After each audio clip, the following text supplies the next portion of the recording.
तो प्रसून जी, आपने अपनी इस नॉवल के अंदर एक क्रिमिनल को ग्लैमराइज किया है, मतलब ये बुक क्रिमिनल पे है? जी नहीं फ्रेंड्स, मेरी ये नॉवल मेरा अस्तित्व एक ऐसी औरत की कहानी है जिसे अपने पति की शक्ल पसंद नहीं थी। उसने अपने पति के सर को काट के फेंक दिया और उसके जैसे ही दिखने वाले एक और आदमी की तलाश की। The myth of 7 doppelgangers exist in the universe, जिसका मतलब है एक ही शक्ल के 7 लोग इस धरती पे होते हैं। Interesting plot. एक पर्सनल सवाल, क्या आपकी बीवी को आपकी शक्ल पसंद है? वेल फ्रेंड्स, मेरी बीवी तो एक जर्नलिस्ट है। अब उसे मेरी शक्ल पसंद है या नहीं, आई डोंट नो, लेकिन हाँ, वो इस समाज का चेहरा जरूर बदलना चाहती है। सुमन, तुम तो अपने पति की तरह फ्रिक्शन लिखने लगी। वो इतना मेरे से पसंद है। सर, लगता है आपने मेरे पति की किताबें नहीं पढ़ी। उनका कंटेंट हमेशा रियल लाइफ से इंस्पायर होता है।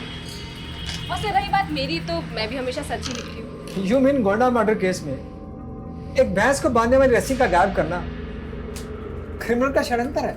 यस सर, उसी भैंस की रस्सी से उस विक्टिम के हाथ पैर बांधे गए थे, जिसकी लाश मिली है। और सर मेरे पास प्रूफ्स है उसके लिए। ये देखिए, ये देखिए सर।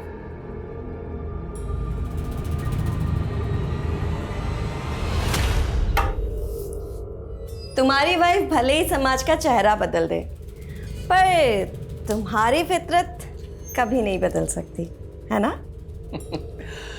मेरी वाइफ की तरह जर्नलिस्ट से तुम भी हो, तो मान लो कि आज मैंने अपनी वाइफ की जगह मैंने जर्नलिस्ट बदल ली। वैसे तुम्हारी किताबों के कैरेक्टर्स भी ना तुम्हारी तरह होते हैं, एकदम फ्लर्टी, और बातें एथिक्स की करते हैं। यू नो, कोई भी गुनाह तब तक गुनाह नहीं होता जब तक वो कानून की नज़र में ना आ जाए। और जो रिलेशंस रजामंदी से बनते हैं ना, वो गुनाह नहीं होते हैं।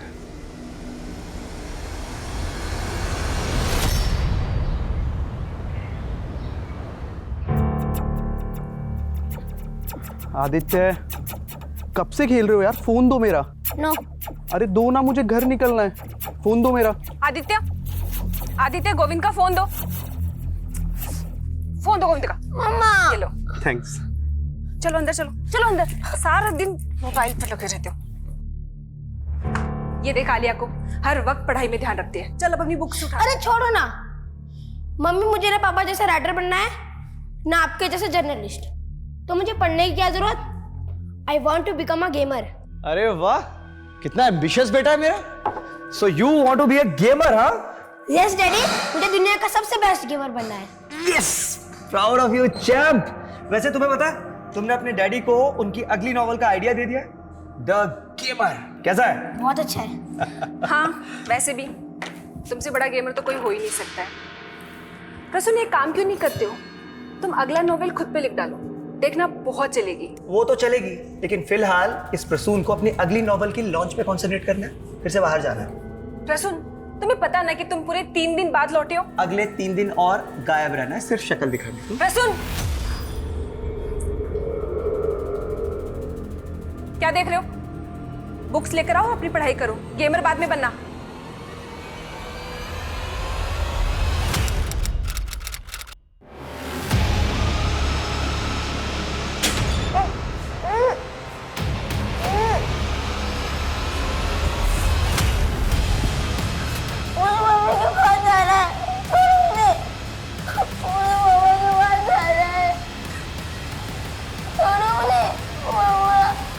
सुमन, तुम मेरी बात नहीं समझ रही हो। अगर ये सब इतना आसान होता तो लोगों को फिर सपने पूरे करने के लिए स्ट्रगल ही नहीं करना पड़ता। रुद्र, जर्नलिज्म में मैंने पूरी अपनी जिंदगी दी है, और अगर मैं वो ना लिख सकी जो मैं लिखना चाहती हूँ तो क्या फायदा? रुद्र, जरा सोचो, हमारा खुद का न्यूज़ वेब पोर्टल होगा तो? होगा तब जब फाइनेंसर राजी होंगे। वैसे मैं क्या कहता हूँ सुमन, तुम्हारे पति के पास भी इतना पैसा। मैं अपने पति से कोई एहसान नहीं लेना चाहती, ओके? अरे 1 मिनट।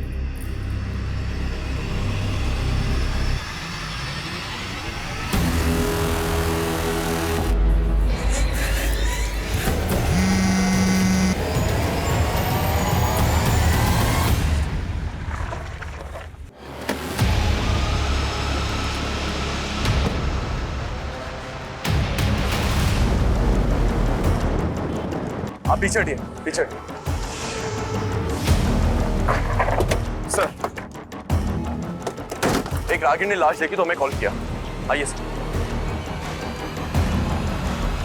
सर, लाश को देख के लगता है कि किसी ने इसका गला दबाया है। और सर, पास में हमें एक रस्सी भी मिली है। हो सकता है इसी रस्सी से इसका गला दबाया गया हो। और बॉडी पे एक्सटर्नल इंजरी के कोई मार्क्स भी नहीं है? नहीं सर, कोई मार्क्स नहीं है। सर, हमें एक कार मिली है, लावारिस कार। सर, शायद इसी कार से लाश डंप की गई है। क्रिमिनल इस कार को यहीं छोड़कर चला गया होगा।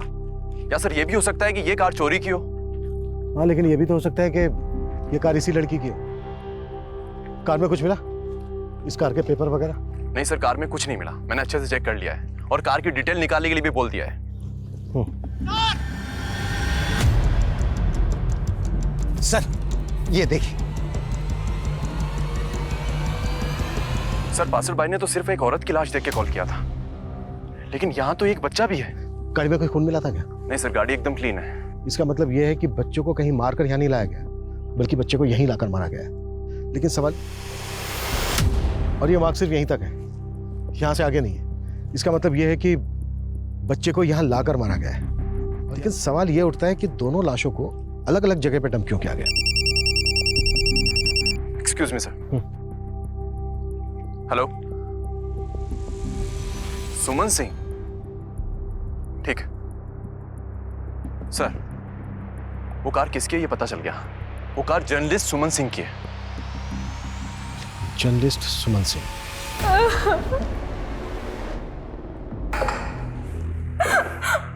बेटा हिम्मत रखो, हिम्मत रखो बेटा। अच्छा, तुम्हारी मौसी के पति, तुम्हारे मौसा जी, वो कहाँ है? सर, वो तो आउट ऑफ स्टेशन है। तुम्हारी मौसी सुमन और तुम्हारा कजन आदित्य, ये गए कहाँ थे? सर, जब कल मौसी इवनिंग में आई तो वो बहुत पैनिक कर रही थी।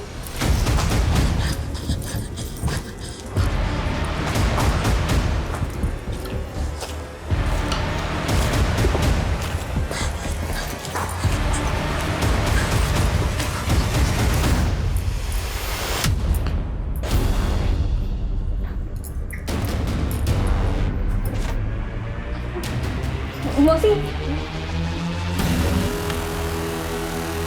तुम्हारी मौसी अपने साथ गन लेकर गई थी और बहुत सारा कैश भी। लेकिन बेटा गई कहाँ थी? उन्होंने कुछ नहीं बताया। कल से मौसी का और आदित्य का सर कुछ भी नहीं पता चल रहा। मैंने मौसा जी को भी कॉल किया, लेकिन उन्होंने भी मेरा फोन नहीं उठाया। अच्छा बेटा, तुम हमें अपने मौसा जी का नंबर दो। Officer, you are responsible for the law and order of this city. Please बताइए किसने मारा है मेरी बीवी और बेटे को। हम इन्वेस्टिगेट कर रहे हैं। आप 3 दिन से कहाँ थे? मैं अपनी बुक लॉन्च के लिए दिल्ली गया हुआ था, लेकिन पहले आप बताइए कि आप पहले हमारे सवालों का जवाब दीजिए। आपकी पत्नी घर से इतना सारा कैश और गन लेकर कहाँ गई होगी? इंस्पेक्टर, मुझे इस सब के बारे में कुछ नहीं पता। आलिया फोन कर रही थी आपको, आपका नंबर लग नहीं रहा था। आपकी पत्नी सुमन से तो बात हुई होगी? सुमन का कई बार कॉल आया था, लेकिन मैं इतना बिजी था कि मैं उसका कॉल आंसर नहीं कर पाया। बाद में मेरे फोन की बैटरी चली गई एंड अनफॉर्चुनेटली मैंने चार्जर भी कैरी नहीं किया था। किसी पे शक है आपको? सुमन वॉज अ नोन जर्नलिस्ट। वो अक्सर कंट्रोवर्शियल मुद्दों पे लिखा करती थी। May be somebody. और आपका बेटा, वो क्यों मारा गया होगा? ये आपको इन्वेस्टिगेट करना है ऑफिसर, और उल्टा आप मुझे से सवाल करे जा रहे हैं। देखिए, इन्वेस्टिगेट तो हम कर ही रहे हैं, वो हमारा काम है। फिलहाल आप जाइए, पोस्टमार्टम के बाद बॉडीज आपको सौंप देंगे।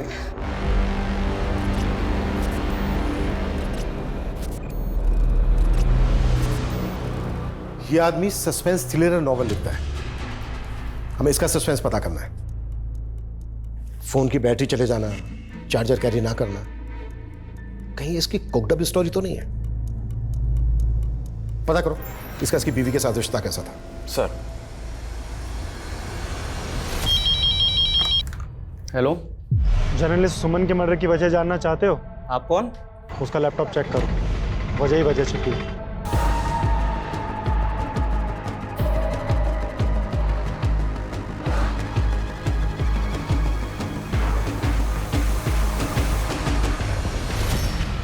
ये बाथरूम में भी चेक करो, और ये उधर जो कमरा है उसको भी अच्छे तरीके से चेक करो। ऑफिसर मैं आपको कह रहा हूँ वो मेरे बच्चों का कमरा है, और जो लैपटॉप आप ढूंढ रहे हैं सुमन का वो उसकी कार में मिलेगा आपको, प्लीज चेक कीजिए आप। लेकिन हमें मिला तो नहीं, और आप इतने कॉन्फिडेंस से कैसे कह सकते हैं कि लैपटॉप कार में ही होगा? सर क्योंकि सुमन जब भी घर से बाहर जाती थी तो अपना लैपटॉप अपने साथ कैरी करती थी, that's why I am assuming. अच्छा, सुमन के ईमेल का पासवर्ड तो होगा आपके पास में? No sir. घर से क्या क्या सामान चोरी हुआ वो चेक किया आपने? करीब 5 लाख रुपए मिसिंग है। और हाँ ऑफिसर, वो गन जो सुमन अपने साथ लेकर गई थी उस गन के बुलेट्स अभी तक हमें अलॉट नहीं हुए हैं। लेकिन सुमन खाली गन ले जाकर क्या करेंगे?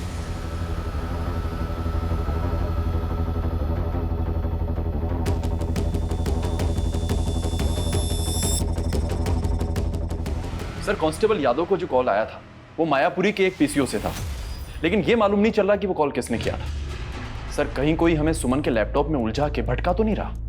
अगर ऐसा है भी तो जाहिर सी बात है क्रिमिनल नहीं किया होगा या किसी से करवाया होगा। इसलिए हमारे लिए जानना बेहद जरूरी है कि पीसीओ से कॉल किसने किया था। पीसीओ के आसपास इंक्वायरी करो, चेक करो कि वहां पे कोई सीसीटीवी है क्या, और हमें सुमन के ईमेल का एक्सेस भी लेना होगा। आजकल बहुत सारे लोग अपना डेटा क्लाउड में स्टोर करके रखते हैं। साइबर टीम की मदद लो, और सुमन जिस न्यूज़पेपर के लिए लिखती थी उसके एडिटर से भी मिलना होगा। अपनी एक टीम को भेजो। सर सी लिसन, आपसे जो भी कहना है ना वेबकैम पे कहना, फोन कॉल्स और मैसेजेस बंद। इतनी अनोखी अनोखी कहानियां लिखने वाला आज अपनी जिंदगी की असल कहानी से डर रहा है। सी मैं ये फिलॉसफी के मूड में नहीं हूँ अभी। अच्छा,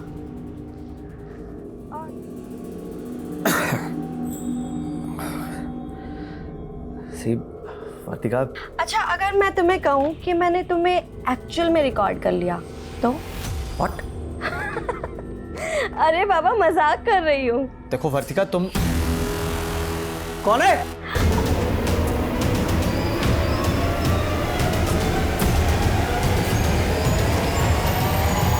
कौन है वहां? क्या हुआ मौसा जी?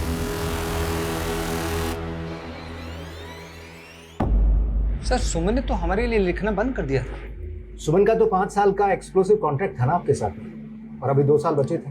हाँ वो तो ठीक है सर, लेकिन उसने कॉन्ट्रैक्ट खत्म करने के लिए कहा था, और वैसे भी वो खुद का न्यूज़ पोर्टल बनाने वाली थी। अच्छा, क्या लगता है आपको सुमन और उसके बेटे सर को? मुझे पता लगा कि आपको क्राइम सीन पर एक रस्सी मिली जिससे सुमन का गला दबाया गया। सर दरअसल सुमन मोना मर्डर केस की स्टडी कर रही थी, जहां एक भैंस को बांधने वाली रस्सी से विक्टिम को बांधा गया और बाद में उसको मर्डर कर दिया गया। भैंस को बांधने वाली रस्सी? क्या केस था ये? कोंडा का केस है सर, क्रिमिनल भी काफी पहले पकड़ा जा चुका है। मुझे नहीं लगता कि उसका सुमन और उसके बेटे के मर्डर से कोई कनेक्शन होगा। मैंने अपने करियर में कई केसेस ऐसे देखे हैं कि जिन मुद्दों को हम लाइटली लेके छोड़ देते हैं, बाद में केस का असल मुद्दा वही निकलता है। ये गोंडा केस की फाइल मेरे कैबिनेट में भिजवाओ। और आदित्य का पता चला उस दिन कहाँ था वो? सर हमने उसके स्कूल से लेकर घर तक काफी पूछताछ की, लेकिन पता ही नहीं चल रहा है कि वो और उसकी माँ उस दिन गए कहाँ। सर सुमन का क्लाउड ओपन हो चुका है, उसमें कई सारे इन्वेस्टिगेटिव फोल्डर्स भी हैं। ग्रेट।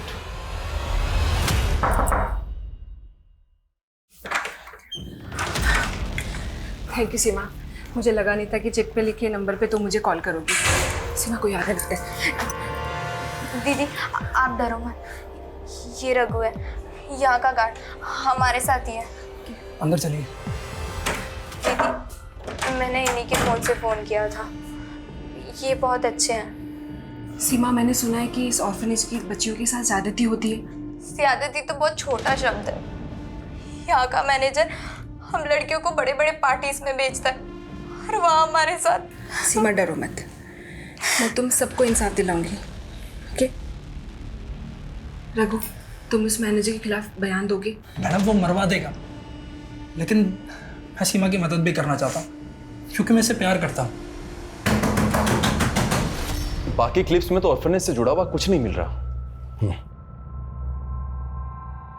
ऑर्फनेज की वो लास्ट क्लिप थी, और वो क्लिप थी 12 तारीख की। सुमन का मर्डर हुआ 16 तारीख को, और अभी हाल ही में ऐसी कोई न्यूज़ ब्रेक नहीं हुई है। इसका मतलब यह है कि सुमन इस न्यूज़ को ब्रेक करने वाली थी और उससे पहले उसका मर्डर हो गया।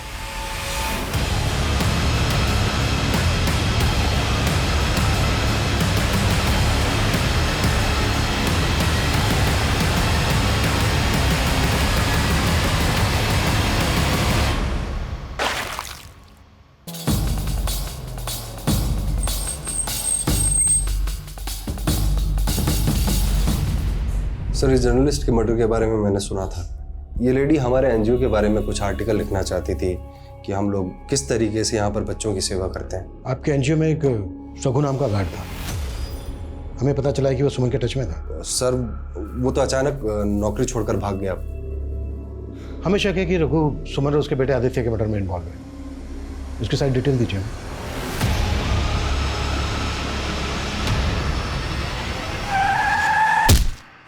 सर, इस मैनेजर ने जो रघु का पता दिया था वो गलत निकला। मैनेजर को उठा ले। कोई फायदा नहीं होगा। ये मैनेजर बोलेगा कि रघु ने ही गलत एड्रेस दिया होगा। ये साबित करने की कोशिश करेगा कि रघु क्रिमिनल एक्टिविटी से जुड़ा हुआ है, इसलिए गलत एड्रेस दिया होगा। मैनेजर पे नजर बना के रखो। इसके द्वारा ही हमें रघु और सीमा की लीड मिलेगी और ये दोनों ही सुमन और उसके बेटे आदित्य के मर्डर का राज खोलेंगे। सर, सुमन के पति का कहना था कि मर्डर के वक्त उसका फोन बंद था, लेकिन मिडनाइट को उसने सिंगापुर की अपनी एक लीडर से बातचीत की थी। उस वक्त तो दिल्ली के एक होटल में था एक लड़की के साथ। हाँ था, मैं लड़की के साथ। तो क्राइम सीन पे तो नहीं था ना? ये पूछ के साबित क्या करना चाहते हैं आप? एलिबाई स्ट्रॉन्ग करके सुपारी किलिंग। ये दिमाग तो नहीं खराब हो गया? आवाज नीचे। दरअसल इंस्पेक्टर साहब, मैं आप पे नहीं, मैं खुद पे फ्रस्ट्रेट हो रहा हूं। मेरी अयाशी लेट हो गई मेरी बीवी सुमन और बेटे आदित्य को। जो भी बोलना चाहते हो साफ साफ बोलो। मेरे लिए तो सब साफ हो गया इंस्पेक्टर। दरअसल बात यह है कि उस दिन मेरा बेटा आदित्य किडनैप हुआ था और सुमन उसके रैंसम के पैसे लेकर गई थी और मारी गई। व्हाट? जी, यह मुझे आज ही पता चला है। उस दिन सुमन मुझे बार बार कॉल करती रही, लेकिन मैंने उसका कॉल उठाया नहीं। उसके बाद उसने मुझे कई वॉइस मैसेजेस भी भेजे थे जो मैंने उस दिन चेक नहीं किए। लेकिन आज सुने। प्रसून, तुम मेरा फोन क्यों नहीं उठा रहे हो? Call me back immediately. Aditya का किडनैप हुआ है। किडनैपर्स ने मुझसे 5 लाख रुपए की रैंसम मांगी है। सुमन रैंसम के पैसे लेके गई और अगर सुमन को रैंसम के लिए कॉल आया होता तो उसके सीडीआर में दिखता, लेकिन उसके सीडीआर में हमें ऐसा कोई कॉल नहीं दिखा। इंस्पेक्टर साहब, आप भूल रहे हैं कि मेरी बीवी सुमन एक जर्नलिस्ट थी और जर्नलिस्ट के अक्सर दूसरे सीक्रेट नंबर भी होते हैं। शायद उसी नंबर पे रैंसम का कॉल आया होगा। सुमन का दूसरा नंबर है तुम्हारे पास? सर, मैंने कहा दूसरा सीक्रेट नंबर। वो सीक्रेट रखते हैं, फैमिली मेंबर्स को भी नहीं बताते। लेकिन शायद रुद्र को पता होगा। कौन रुद्र? सुमन का। इंस्पेक्टर साहब, मुझे शक है कि जिस तरह मेरे दूसरी औरतों के साथ रिलेशन रहे, मेरी बीवी सुमन और ये रुद्र भी। सिर्फ एक आवाज के बेसिस पे हम ये नहीं मान सकते कि जो प्रसून कह रहा है वही सच है। लेकिन सर, वो आवाज हूबहू सुमन की लग रही है और वो वॉइस मैसेज भी उसी के नंबर से आया था। शायद तुमने प्रसून की किताबें नहीं पढ़ी है। उसके क्राइम थ्रिलर उसके बयान से भी ज्यादा घुमावदार होते हैं। मुझे लगता है कि वो हमें घुमा रहा है। आई स्ट्रांगली फील वो इस मर्डर में इन्वॉल्व है।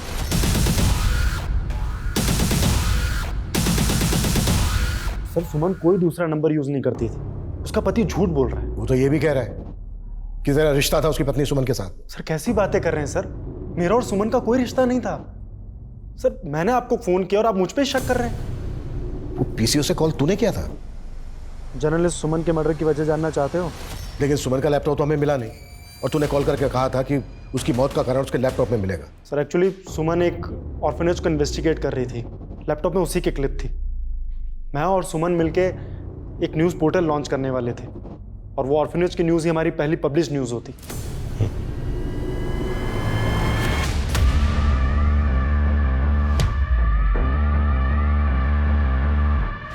सर, ऑर्फनेज का मैनेजर गिरीनेश अचानक से गायब हो गया। व्हाट? मैंने कहा था ना उस पर नजर रखना। कैसे गायब हो गया वो? शायद घर के पिछले दरवाजे से। तो खड़े क्या कर रहे हो यहाँ पे? पता करो कहाँ गायब हो सकता है वो। सर, एक बात और, शामली पुलिस को रघु की लाश मिली है, लेकिन सीमा का कहीं पता नहीं चल रहा। शायद रघु और सीमा सुमन आदित्य मर्डर का राज जानते थे। ये हिट एंड रन का केस नहीं है, बल्कि रघु को मार के सीमा को गायब किया गया है।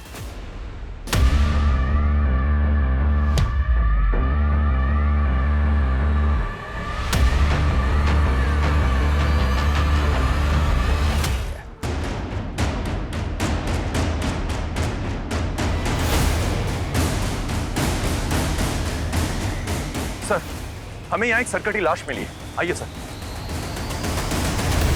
और लाश के पॉकेट से हमें एक आईडी मिली है जो प्रसून की है सर। सर हमने आसपास काफी सर्च किया लेकिन कहीं भी कटा हुआ सर नहीं मिला। हाँ सर, लेकिन यहाँ से 500 मीटर दूर पे हमें एक कार मिली है जो प्रसून की है। उस तरफ? जी सर। गाड़ी में कुछ ब्लड वगैरह मिला क्या?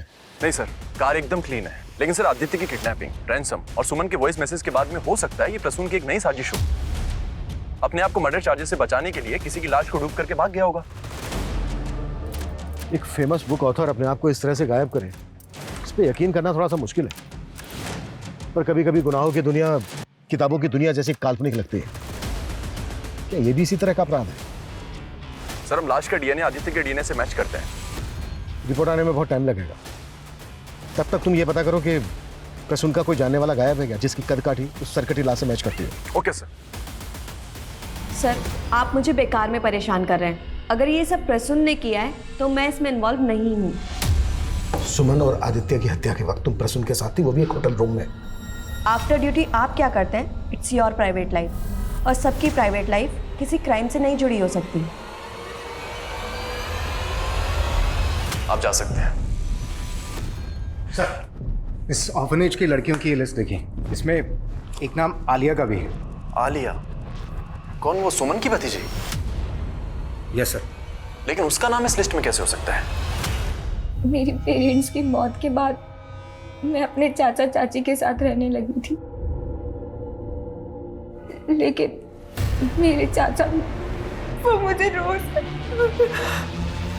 मैंने मेरी चाची को कभी ये बात नहीं बताई, लेकिन उनको ये बात पता चल गई और उन्होंने मुझे ऑर्फनेज में भेज दिया। ये ऑर्फनेज वाले तुम्हें पार्टीज में भी भेजते थे क्या? तुम मेरा मतलब समझ रही हो ना मैं क्या पूछा? नहीं, मैं वहाँ 1 महीना रही थी, लेकिन मेरे साथ ऐसा कभी नहीं हुआ।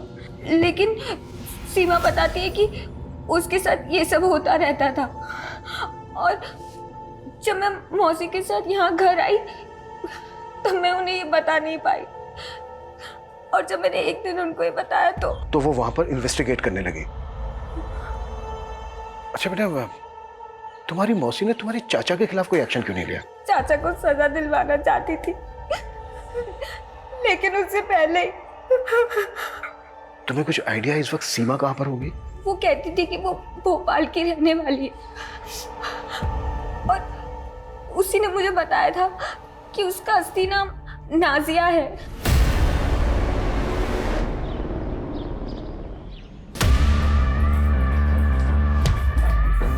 मैं दरवाजे पर ताला लगाकर जा रहा हूं। बाहर निकलने की कोशिश भी मत करना, समझी?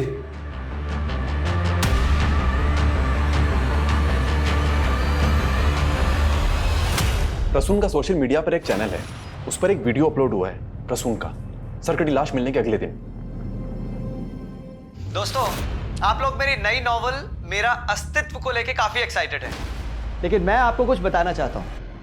मैंने इसके सीक्वल पर भी काम करना शुरू कर दिया है, जिसका टाइटल होगा द गेमर। अगर ये प्रसून का षड्यंत्र है तो अपना वीडियो खुद अपलोड नहीं करता,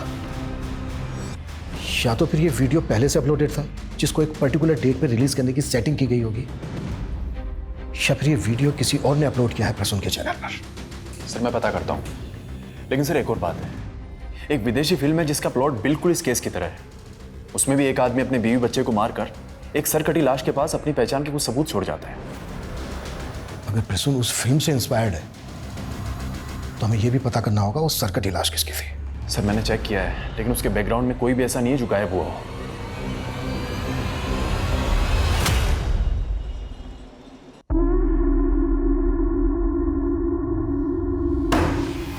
चल खाना खाने। क्या हुआ, तू चौंक क्यों गया? नहीं कुछ नहीं। तो चल जल्दी खाना खाने आ जा। मम्मी कुछ पैसे चाहिए थे। आज सुबह तो 500 रुपए दिए थे, इतनी जल्दी खत्म हो गए? चल अभी खाना खाने आ जा। सर मैंने कभी आलिया का रेप नहीं किया, वो तो सर उसका पालन पोषण भारी पड़ रहा था, इसलिए हमने उसे अनाथ आश्रम में छोड़ा। आप चाहे तो आलिया की चाची से पूछ लीजिए साहब। वो तो तुझे बचाएगी पर तू बचेगा नहीं। तेरी करतूत बाहर ना जाए इसलिए तूने सुमन को मार डाला। नहीं सर, हमने किसी को नहीं मारा। और साहब वो तो प्रसून और सुमन भी महान नहीं थे साहब। वो प्रसून का सुमन की बहन के साथ चक्कर था और आलिया प्रसून की बेटी है। इसी वजह से मेरे बड़े भाई ने सुसाइड किया और फिर आलिया की माँ भी चल बसी। घुमा रहा है मैं झूठ नहीं बोल रहा साहब। ये तो प्रसून के पुराने कांड थे। उसने कई महिलाओं की जिंदगी बर्बाद की है साहब, और शायद उन्हीं में से किसी ने उसके परिवार के साथ ऐसा किया हो। गगन, तू मेरे कमरे चोरी? तू चोरी कर रहा है? हाँ? ड्रग्स? तो तुझे ड्रग्स लेने के लिए 2 लाख रुपए चाहिए थे? हाँ? माँ मुझे लेके जाने दे। अरे ऐसे कैसे ले जाने? तू पेड़ पे उठते क्या पैसे? माँ जाने दे। माँ गगन! भोपाल पुलिस ने सीमा का फोटो आइडेंटिफाई किया है। उनका कहना है कि ये कोई और नहीं, नाजिया है। और नाजिया के अब्बू नाजिया की अम्मी को मारकर खुद फांसी चढ़ गए थे। उसके बाद नाजिया की कस्टडी उसके मामू अफजल के पास आ गई थी। अफजल? Yes sir.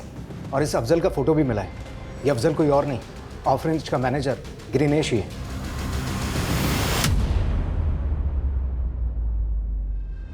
सीमा उर्फ नाजिया, ऑर्फनेज के मैनेजर ग्रीनेश उर्फ अफजल की भांजी।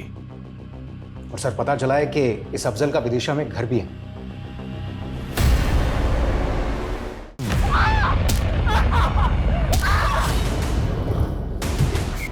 आइए सर, ये रूम है। ताला दो।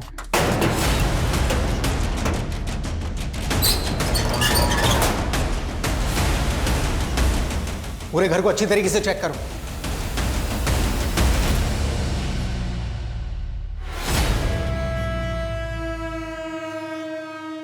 नाजिया,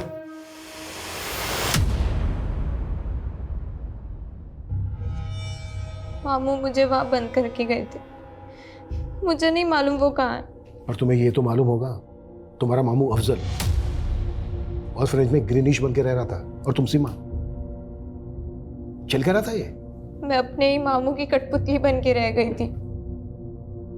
वो मुझे उस अनाथ आश्रम लेके गए और बाकी लड़कियों के साथ मुझसे भी धंधा। रघु को मुझसे हमदर्दी थी, वो मुझे बचाना चाहता था। जर्नलिस्ट सुमन भी तुम्हें बचाना चाहती थी और तुम्हारे साथ साथ बाकी लड़कियों को भी, पर मारी गई वो। सर मैं सच कह रही हूँ, मुझे इस बारे में कुछ नहीं पता। पर उस रात जब वो वहां आई थी तब। दरवाजा खोल, खोल दरवाजा, नहीं तो खोल, दरवाजा खोल। हाँ? किससे बात कर रही थी तू? किसी से नहीं। अब तू क्या कर रहा है? बाहर निकल।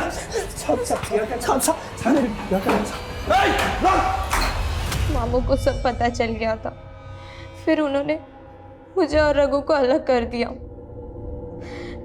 मुझे विदिशा में लाके रख दिया और उन्होंने मुझे धमकी भी दी थी कि अगर मैंने भागने की कोशिश भी की तो वो रघु को मार देंगे। फिर अचानक वो विदिशा में आ गए, भेस बदल के रहने लगे। वो रघु को मार के विदिशा भागा था, है कहाँ वो? मुझे नहीं मालूम सर, मैं तो वहाँ रघु के इंतजार में ही जी रही थी। पर उसने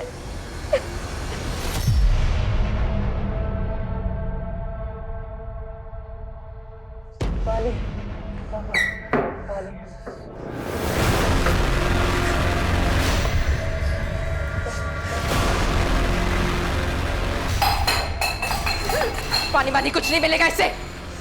तड़पने दो और तड़पने दो। ग्रीनेश की क्या अपडेट है? सर हम पता कर। सर जल्द से जल्द पता करो, ज्यादा टाइम नहीं है हमारे पास। सर बिहार पुलिस ने हमसे कांटेक्ट किया है। 5 साल पहले दरभंगा में ठीक इसी तरह का क्राइम हुआ था जो उस विदेशी फिल्म से इंस्पायर्ड था। एक आदमी अपनी बीवी बच्चे को मारकर एक सरकटी लाश वहां छोड़कर भाग जाता है। बाद में पता चला कि उसका डीएनए ही अलग है। सर वो क्रिमिनल अभी तक फरार है। लेकिन बिहार पुलिस ने हमसे कांटेक्ट क्यों किया? सर दरभंगा में जिस आदमी ने क्राइम किया था उसका नाम राकेश है। उसका भाई वहीं रहता है आज भी। उसके भाई को लगातार मेरठ से कॉल आ रहे थे पिछले कई महीनों से। और सर हमारे मेरठ में भी तो उन्हें लग रहा है कि दरभंगा का वो क्रिमिनल राकेश मेरठ में हो सकता है और हमारा केस उस क्रिमिनल से इंस्पायर्ड हो सकता है। मेरठ का नंबर किसका है? सर नंबर तो फेक आईडी का है, लेकिन मेरठ की जनता कॉलोनी में एक्टिव है। सर ये राकेश की फाइल है।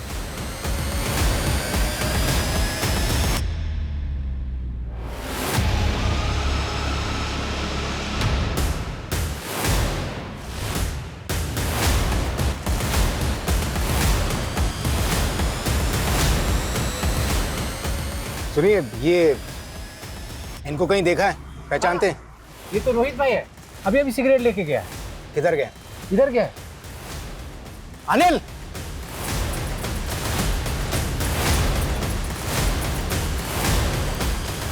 रोहित उर्फ राकेश।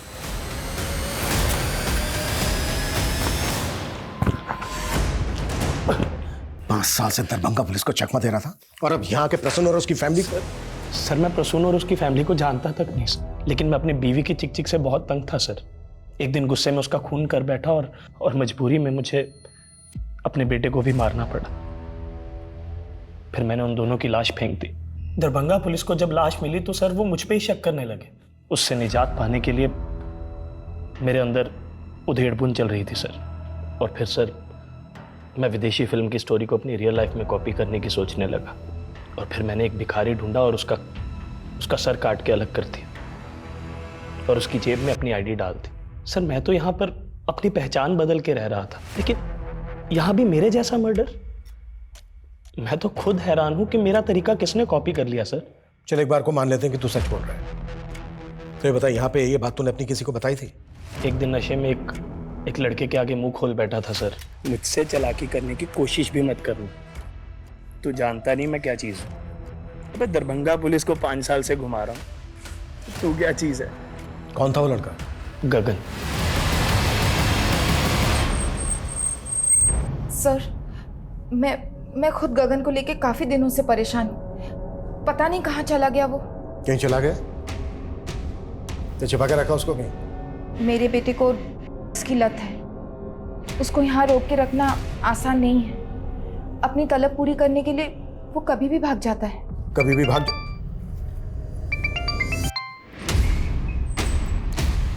हाँ मनीष बोलो। सर रोहित उर्फ राकेश के मोबाइल में गगन और एक बच्चे का वीडियो मिला है। वीडियो? जी सर। सर एक और बात है, 3 दिन पहले साहिबाबाद पुलिस को गगन की लाश मिली थी। जब उसकी पहचान पता करने के लिए उसका फोटो हमारे थाने में आया तो मैंने उसे नोटिस किया।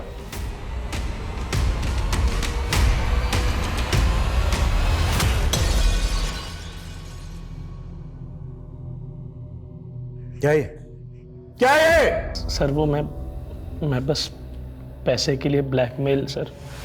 ब्लैकमेल? तूने इस बच्चे गगन को मार डाला, अब बोल रहा है कि इसने तेरा तरीका अपनाया? नहीं सर, मैंने उसका मर्डर नहीं किया सर, मैंने सिर्फ ये वीडियो बनाया था। इस वीडियो में जो दूसरा लड़का है वो कौन है? उसका दोस्त है सर, मैं उसे नहीं जानता सर। मैं सिर्फ गगन को ब्लैकमेल कर रहा था। और ये वीडियो तभी डिलीट होगा जब 2 लाख और लेके आएगा, ताकि थोड़े पैसे इकट्ठे कर सकूं और अपनी प्लास्टिक सर्जरी करवा के अपना फेस बदल सकूं। हमने तुम्हारी एक्टिविटीज चेक की जब से गगन का मर्डर हुआ है। किसी को भी ऐसा लगा नहीं है कि तुम दोनों को अपने बेटे मरने का कोई दुख हो। गगन की लाश मिलने से पहले से तुम्हारे घर से चीखने चिल्लाने की आवाजें आ रही थी, और ये तुम साहिबाबाद के एक सीसीटीवी में कैप्चर हुए हैं जहां से गगन की लाश मिली। हमने ही गगन को मारा और कुछ नहीं किया। लेता था तो इसका मतलब यह है कि तुम उसका लेता था तो क्या अपनी मां का रे? रुक जा गगन, गगन रुक, कहाँ ले जा रहे? छोड़ दे इसको, छोड़ दे। गगन, गगन छोड़ दे गगन, गगन। उसके बाद हमने उसे कमरे में बांध दिया, सोचा उसकी आदत छूट जाएगी, लेकिन वो तो और भी ज्यादा खतरनाक हो गया। ले खाना खा ले।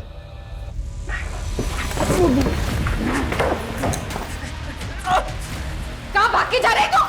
क्या कर रहा है? अपनी पत्नी की अस्मिता बचाने के लिए मैंने अपने पति धर्म को निभाया। सर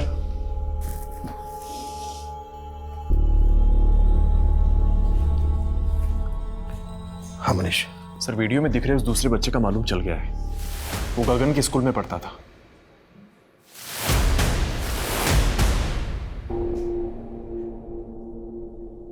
इस वीडियो में गगन के साथ जो दूसरा लड़का है वो तुम हो। चुप क्यों अब? सर वो गगन नशे में पागल हो जाता था और मैं भी। सर फिर गगन ने मुझे बताया वो आदमी ब्लैकमेल कर रहा था, उसे पैसे नहीं देते तो वो वीडियो अपलोड कर देता। सर रोहित ने 8 लाख रुपए लिए गगन से।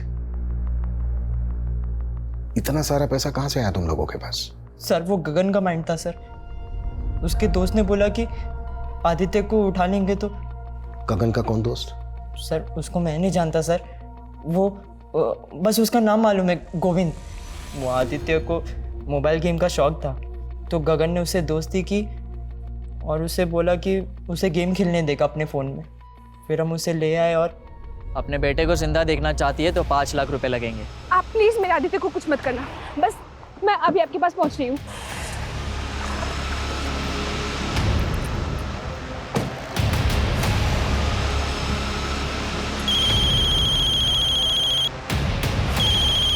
हेलो, हाँ मैं यहाँ पहुंच गई हूँ, तुम कहाँ हो?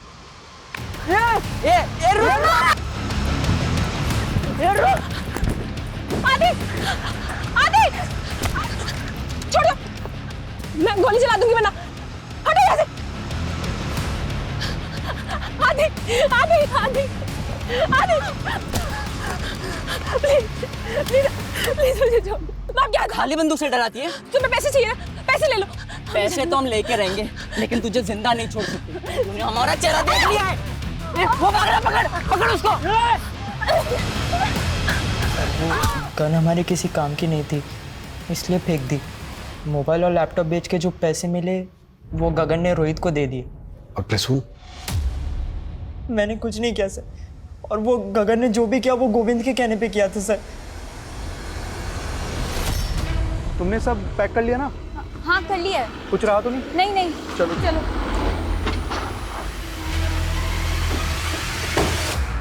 गोविंद आ लिया? अरे वाह क्या बात है, बैग वैग के साथ कहाँ जा रहे हो तुम? सब पता चल गया है हमें। गगन तुम्हारा दोस्त था और ये आलिया तुम्हारी क्लासमेट। ये गोविंद बॉयफ्रेंड है ना तुम्हारा? आलिया दीदी? अच्छा हाँ, ये और अभी मम्मी को बताता हूँ। अरे आदित्य, प्लीज आदित्य, मासी को कुछ भी मत बताना please. Please Aditya, please. Please Aditya, please. Please कुछ भी मत बताना। ठीक है, एक शर्त पे नहीं बताऊंगा। हाँ। अपना मोबाइल देना पड़ेगा मुझे गेम खेलने के लिए। लेना। ठीक है, नहीं बताऊंगा। तो उसको किडनैप करवा दिया? नहीं नहीं सर, मैंने तो सिर्फ गगन को ये बोला था कि 2-4 लगाकर उसको धमका देना, लेकिन उसने आदित्य को किडनैप कर लिया। झूठ मत बोल। नहीं सर। उन पैसों में से शेयर तुम दोनों को भी मिला था ना? नहीं सर, पहले मुझे कुछ नहीं मालूम था, लेकिन बाद में मुझे गोविंद ने सब कुछ बता दिया था। जब गोविंद मुझे बताने के लिए घर आया तो मौसा जी ने उसको देख लिया। फिर उनको हम पे शक हो गया। मैं गोविंद को बचाने के लिए कुछ भी कर सकती थी सर।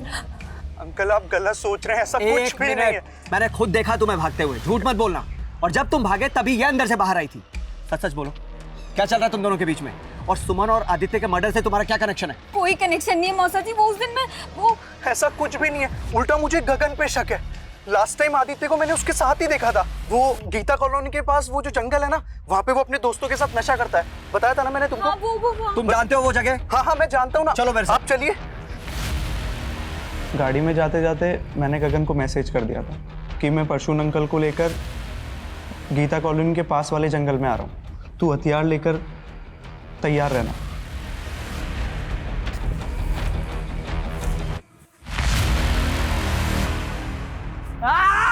ओए, क्या कर रहा है तू? तुम लोग ये ठीक नहीं कर रहे हो? पागल हो गए क्या?